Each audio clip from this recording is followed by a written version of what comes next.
Bonjour et bienvenue sur ce cours de soutien scolaire en ligne. Aujourd'hui, nous allons parler de l'analyse asymptotique et plus particulièrement, nous allons travailler sur des méthodes qui vont te permettre de déterminer le développement limité à l'ordre 3 en 0 de la fonction qui à x associe ln de 1 plus x en appliquant la formule de Taylor-Young. Dans cette vidéo, les thèmes qui seront abordés seront les fonctions, les développements limités et nous verrons également comment appliquer la formule de Taylor-Young.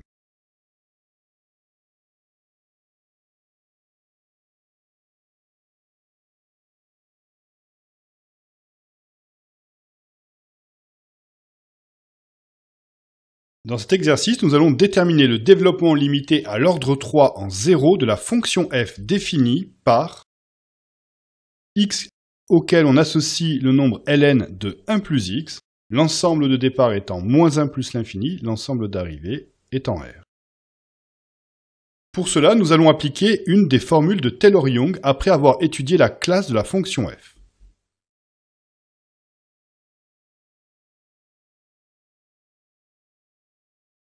Voyons un rappel de la formule de Taylor-Young.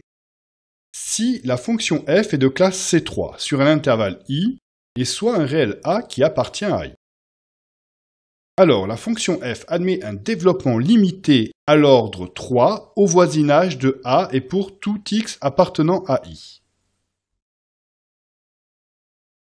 Et nous pourrons donc utiliser la formule qui dit que f de x égale f de a plus f' de a que divise 1 factoriel fois x moins a plus f seconde de a que divise 2 factoriel fois x moins a au carré plus la dérivée troisième de f en a que divise 3 factoriel, facteur de x moins a puissance 3, plus x moins a puissance 3 fois epsilon. Avec limite quand x tend vers a de x moins a puissance 3 de epsilon de x qui est égal à 0. X moins a puissance 3 epsilon de x est le reste du développement limité de f à l'ordre 3.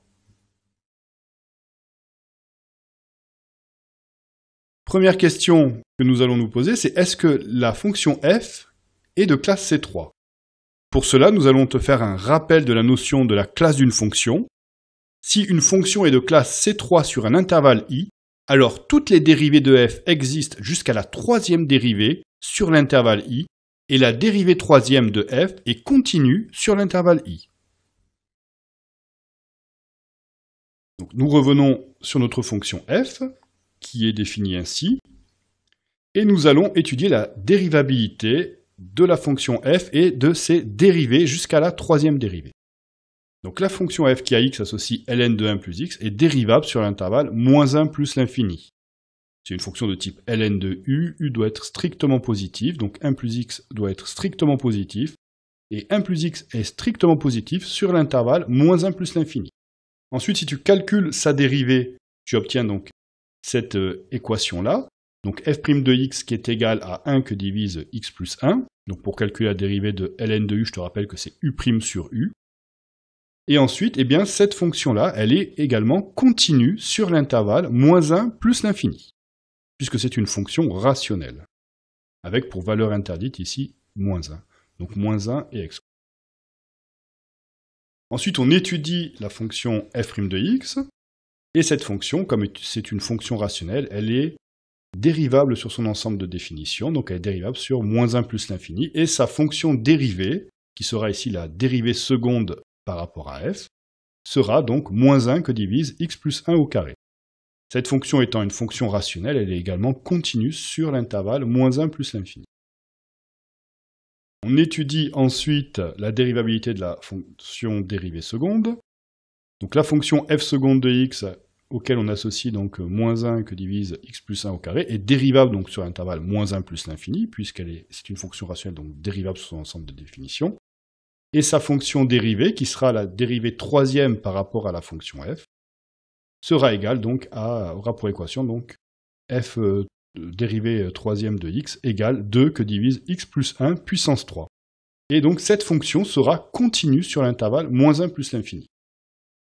Par conséquent, comme toutes les dérivées de f existent jusqu'à la dérivée troisième sur moins 1 plus l'infini, Et comme la dérivée troisième est continue sur moins 1 plus l'infini, alors on peut dire que la fonction f est de classe C3.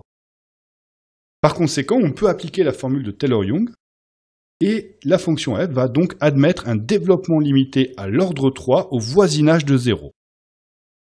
Remarque, 0 est adhérent à l'intervalle donc moins 1 plus l'infini, l'intervalle i ici. Pourquoi? Parce que 0 appartient à moins 1 plus l'infini.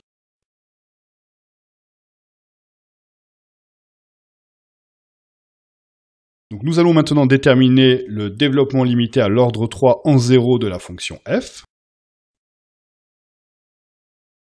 Et donc nous allons appliquer directement la formule de Taylor-Young. Donc on réécrit cette formule et on va remplacer ensuite les valeurs. Donc a ici, puisqu'on cherche un dl en 0, a va être égal à 0. Et comme on veut un dl à l'ordre 3, on va s'arrêter ici, donc comme la formule qui était écrite ici, à la dérivée troisième. Donc on remplace a par 0 et on obtient donc ceci. Ensuite, on simplifie cette expression, x moins 0 ça fait x moins 0 carré ça fait x carré, etc. Et on obtient donc cette expression-là. Ensuite, on remplace f' de 0 eh bien, par les expressions de dérivée qu'on a déterminées précédemment, et on obtient donc 1 sur 0 plus 1. Pour la dérivée seconde en 0, on obtient moins 1 que divise 0 plus 1 au carré. Pour la dérivée troisième en 0, on obtient 2 que divise 0 plus 1 puissance 3, etc. On simplifie ensuite ces expressions. On fait les calculs donc des différentes dérivées. On simplifie encore, et on obtient donc ce développement limité donc suivant à l'ordre 3. Et nous venons de répondre donc à la question, puisque le développement limité à l'ordre 3 en 0 de la fonction f est cette expression. Les professeurs d'avenircours.com espèrent que ce cours t'a aidé. N'hésite pas à laisser un commentaire sur notre chaîne YouTube. Nous te souhaitons une bonne préparation pour ta prochaine évaluation. Si tu as d'autres exercices que tu ne comprends pas, tu peux faire une demande d'adhésion à notre groupe Facebook sur www.facebook.com/groupe avec un S /soutien scolaire gratuit et demander de l'aide à l'un de nos professeurs. C'est un service qui est gratuit. À très bientôt sur avenircours.com.